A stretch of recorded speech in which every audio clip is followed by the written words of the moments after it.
Hi, I'm Donna Jordan from Jordan Fabrics.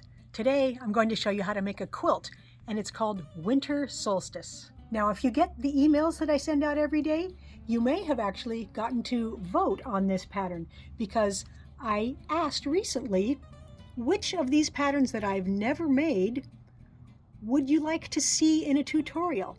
And the Winter Solstice by far got the most votes. Other ones that got a lot of requests, Petal Pop, Milky Way, I will definitely do those at some future date, but today let's get started on Winter Solstice. So this is a jelly roll pattern and it has multiple sizes included. That's one thing I love about Cozy Quilt Designs patterns. We're going to make the twin size today. So we're going to need color 1 strips, we're going to need 28, color 2, we're going to need 33. So let me show you what that means. Color 1 in this quilt is this gray blue that's very prominent and it's used all throughout the quilt, so you want to pick something you like a lot. And I'm going to use this nice purpley blue fabric for that. Color 2, that's all these patchwork bits that are multicolored here. For that, I am going to use a jelly roll. And I'm going to use this one from Robert Kaufman called Spring Promise. Now generally I think of batiks as more tropical, but these colors look very wintry and icy, and I think they will make a nice quilt for Winter Solstice. The last thing we need is these stars here. They're made up of just 2 fabrics, and it's the same in every block. So I'm going to use these 2, lighter lavender, darker blue, for those star pieces. First things first, let's go ahead and cut out the 28 jelly roll strips that we need for color 1.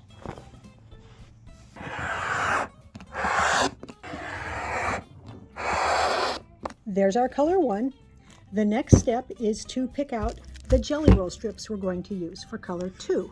Now we need 33 of them, and there are 40 in the jelly roll, so we'll be using most of them. There's just a couple I might not use. I think these pink ones would not be ideal, so we'll take those out, and then we may take out a few of these lavender ones that look like they're exactly the same color almost as our other color, and we can use all the rest of them. Those should all work great. And all of these strips are going to get some subcuts made from them. And I'm going to go ahead and do that, and I'm going to cut up the 2 accent fabrics that are used for the stars.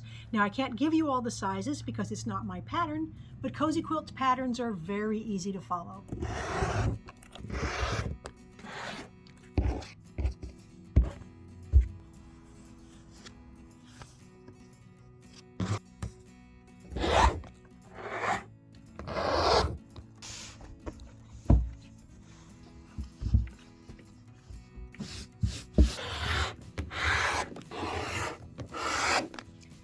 There are all my color 1, color 2, and star pieces all cut out.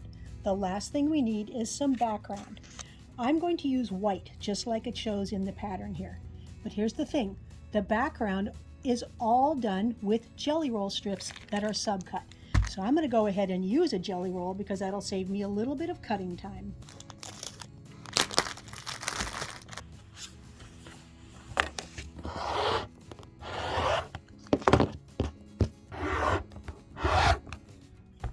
The cutting is all done, and now we get to start sewing. We're going to start in the middle of the block with the star parts. So we're going to take all of these long strips to the sewing machine. Take 1 of the lavender and 1 of the background strips, and we're going to sew along both edges. So I'm going to line everything up carefully, use a 1/4 inch seam, go all the way down one edge,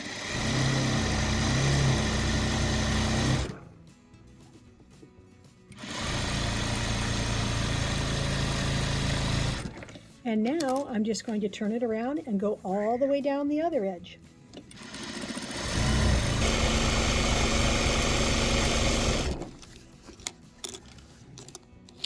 Now I'm going to do the same procedure with one of the blue strips and one of the white strips.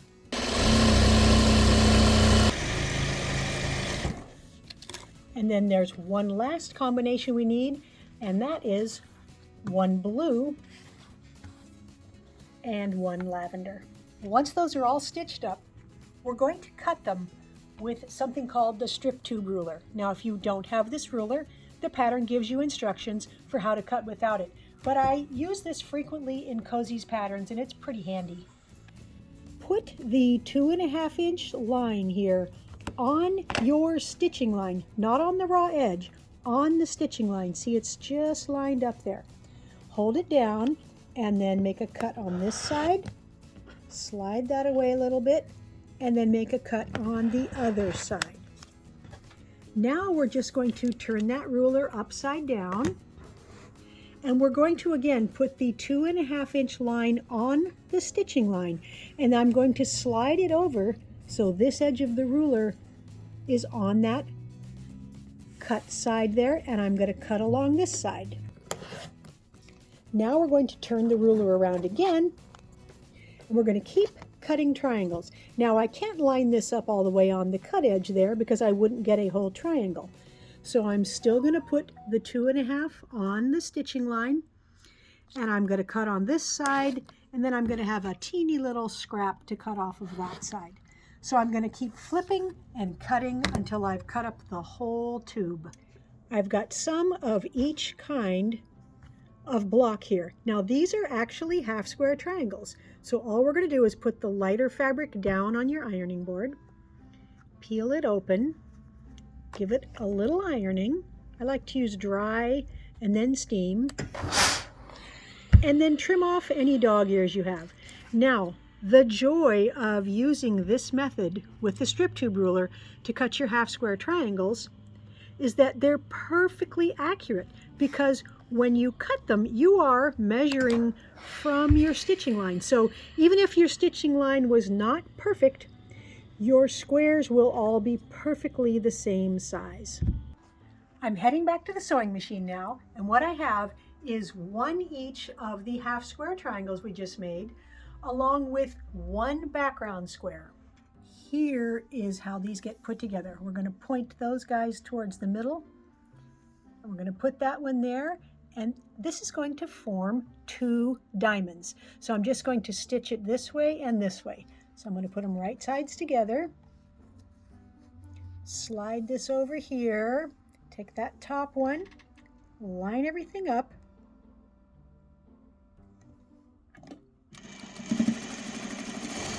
and then slide this one over, line everything up.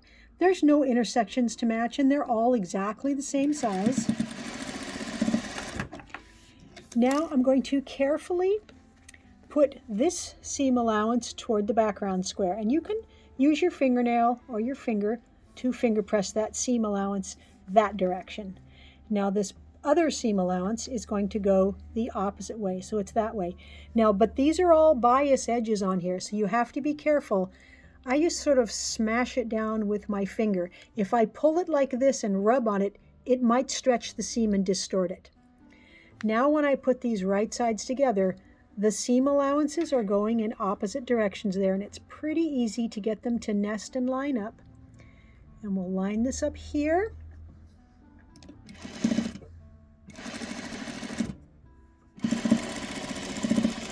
And I'm going to take this over to the ironing board with it still folded like that. I'm not going to open it up yet. What I like to do is flatten this out and make sure it looks rectangular. It tends to want to curl like this. So I'm going to just make sure it's rectangular, and I'm going to iron it with no steam and make sure it looks flat.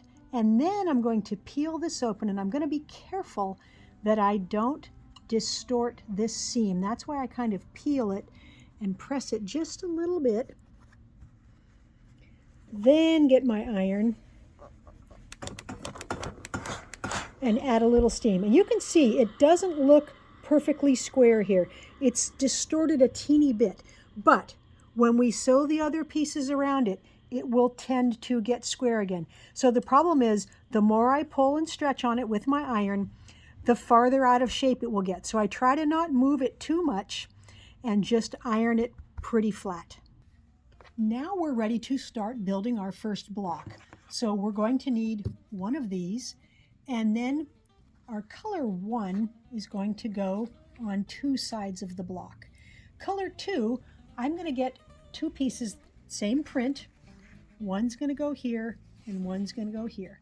But before we can stitch these pieces on, we need to add some triangles to the outer edge of each one of these and each one of these. So let's go ahead and take these over to the sewing machine and add those triangles. I went ahead and put a pin in the corner that I'm going to want to fold this over toward, because there's different ways, they all get folded different ways. The pattern will tell you which way it goes, so you don't have to remember. So let's try this one first. There's a couple different options we can use here. You can draw a line from corner to corner on the back of your background square, and then you can stitch right along that line. So let me line everything up, all my raw edges here. Stitch right on my pencil line.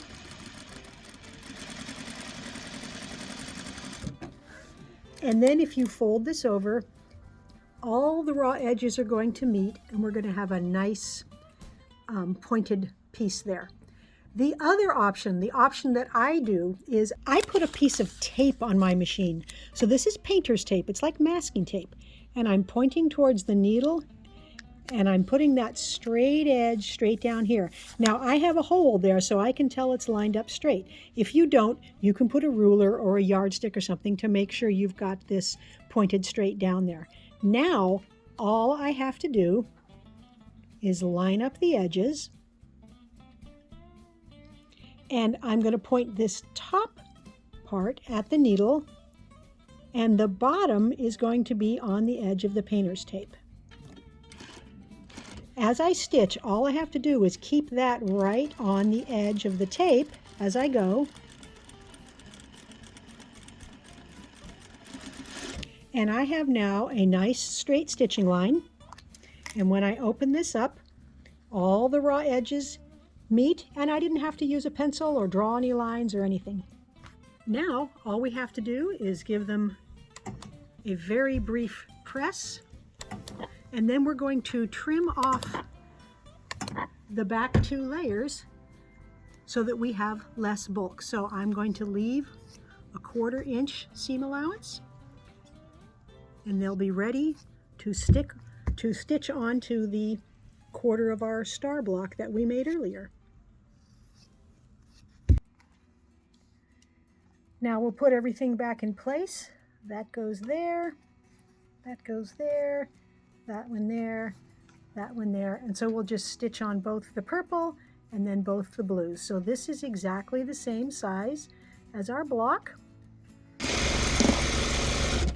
And all of the seam allowances are going to go away from the center. So this one will go out that way. Now this piece goes on. Again, seam allowance toward the outside. Add the first blue.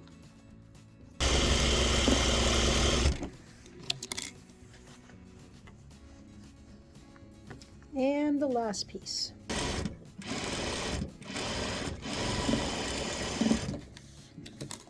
So this is the main block of the quilt.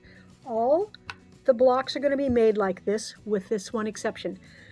This block has color 1 in the middle, color 2 on the outside. Some of the blocks are made the opposite way. They will have color 2 here and color 1 there. So I'm going to go ahead and make up all those blocks. I've got all the blocks stitched up, and this isn't everything we need for the whole quilt, but it's most of it. And I really want to lay this out so I can get a good idea of what the quilt is going to look like. So the bottom row is going to have these with the color 1 on the outside, and they're just going up, down, up, down. And you can see the quilt is laid out on point. That means every block is laid out on the diagonal. Now the next row is going to have the ones with color 2 on the outside.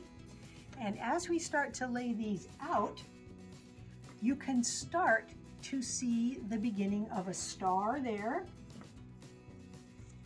And we are also starting to see this big color burst right here. So I'm just going to keep laying these out. There's a whole star there. It's very fun to see what the quilt is going to look like. There. Now we can start to see most of the patterns that are emerging. Now the edges are not straight, so we can't finish off the quilt like this. We need something to fill in these parts here. And also you'll see that there's whole stars here, but there's only 3/4 of a star there. So we're going to make some patchwork blocks that are going to fill in and finish the stars. So what we're going to need is one of these pieces that we made earlier. And again, we're going to be putting some of this color 1 onto both sides. And then we're going to put just a little piece of this on both sides, and then an even smaller piece of this. But before we attach these 4 pieces, they have to have that triangle piece put on the edges. So let's go ahead and do that for these 4 guys.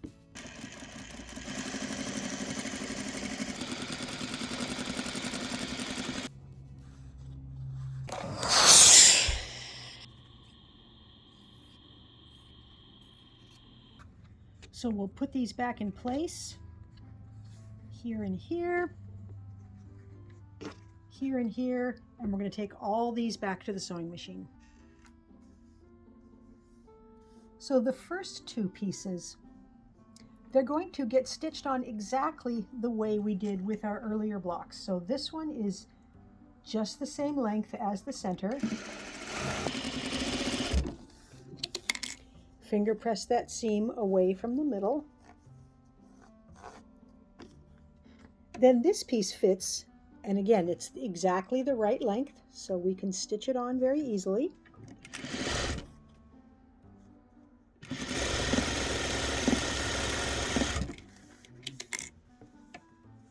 Pressing that seam away from the middle. Now this one feels a little weird. It's not the same length. We're just going to line up these top edges here, and it's just going to come part way down the block.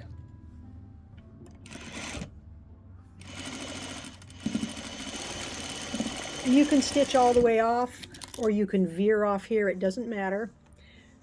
Press that seam away from the middle. And now we're going to add this piece. Same thing, it's not as long as the block, it's just a partial piece. So I'm going to turn it.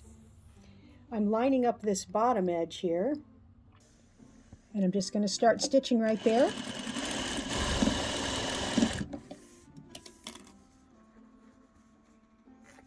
Press that seam down. Now these 2 squares, they just get stitched on the same way. Again, they're not as long as the block. It's just a little piece that we're adding. We're going to have a rough shaped triangle when we're done. So we're effectively making about half a block. Now we'll add this one, and then we'll get it all ironed nice and flat. As you iron, you want to keep it 90 degrees here, so I like to flatten it out a little bit. Use some steam. And then I'm going to check it on my cutting table to see if that's square.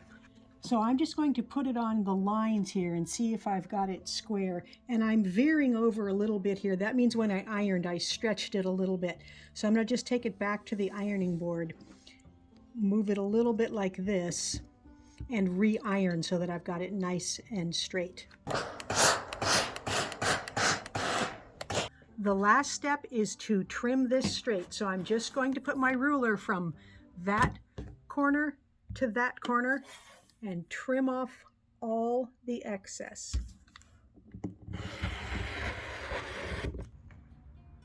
So everywhere we had 3/4 of a star, we now have a whole star. So these ones filled in here and on the far side. But there's still some holes left. We've got some here and some on the ends, and we have one more block to make. So you'll notice on the pattern, the outer border and these little fill-in triangles, they're all the same fabric. So I'm going to use this nice light one here, and we're going to cut it into some triangles. I've already cut them. And then these triangles, they are also going to get a little bit of piecing. So all we have to do is stitch a piece here and here, and then trim it off straight like we did with our other triangles.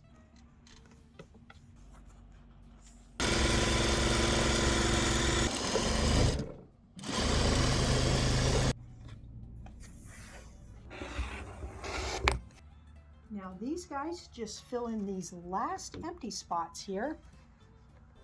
And then we have 4 corners, and we've got some plain triangles here, and they go in the corners. Now because the quilt is on point, the rows are all diagonal. So the first row is just this one triangle. This is the second row, so we're going to sew that together. This here, that's the next row. So you make it all in rows and then sew those rows together just like you would with a regular quilt. Now all of the triangles are oversized, so this is quite a bit bigger than you need, and that's on purpose. So we're going to line up these 2 edges as we sew the row together, and then when the whole quilt is done, we're going to trim off all that excess, and the pattern tells you exactly how to do it. So I'm going to get it stitched up, get a couple borders on it, and then get it onto the quilting machine. I've got the quilt all loaded on the machine, and we need to pick a thread color. There are a number of options that would work well, and I'm actually considering white, which I don't use often because I'm always afraid it will show up too much. And you know, I like my threads to recede, but let's see what this looks like. So of course it's not going to show in the light areas. It's going to be most prominent in color A there, and it actually looks pretty good. Now this is a nice gray lavender. Again, probably not going to show anywhere. Now if we wanted to do something that was a little more prominent, this dark purple, it's almost exactly the same color as that, and it'll show a little bit in the light but not look too bad. And here's another option, aqua, about the same color as that, shows a little bit in the darkest, doesn't show at all in the lightest. I think any of them would work. Since my back is a lavender, I'm going to go with this light lavender. For the quilting pattern, I'm using one called Vicky's Feather. It's nice and even, which I like, and it's just going to make overall swirly things all over the quilt.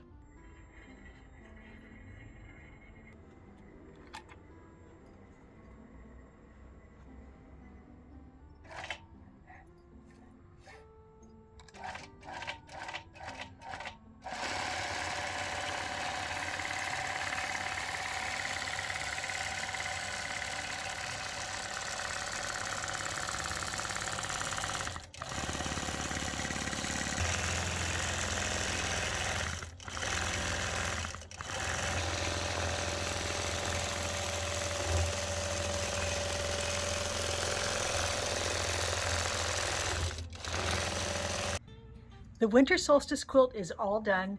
I'm really happy with how it turned out. I like that there are a lot of things going on. So you can see those stars in rows there. Also, there's these big sections of X's kind of with chevrons. I love how this makes a nice border around each star, and the awesome way the pattern had us do the extra things on the bottom and on the sides just makes the pattern continue all the way to the edge.